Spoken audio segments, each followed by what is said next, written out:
People across Beirut have lost their homes and businesses after an explosion rocked the city. The Lebanese Red Cross is still searching for survivors, providing shelter for families, and staffing health centers across the port. If you're searching for a missing loved one, visit this website for help.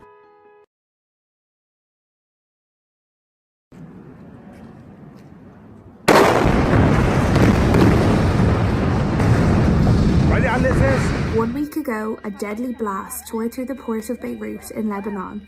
Here's what we know so far. On August 4th, the roof of a warehouse caught on fire.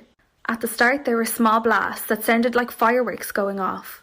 But then there was an enormous explosion that sent a mushroom cloud in the air and a supersonic blast wave throughout the city.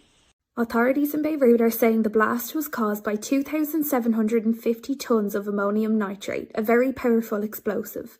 They also say it had been stored there for 7 years.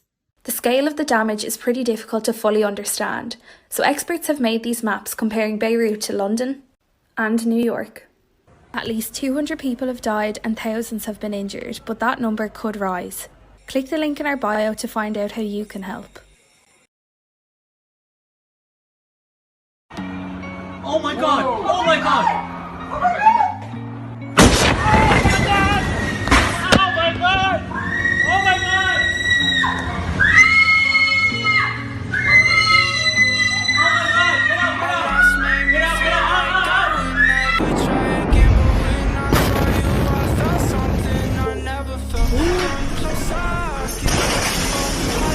I feel looking like a princess and everything.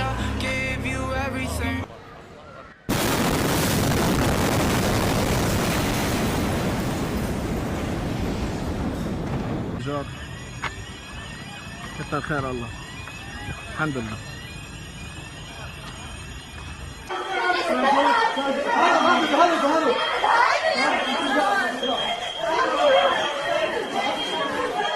شوف انتبه حبيبي انتبه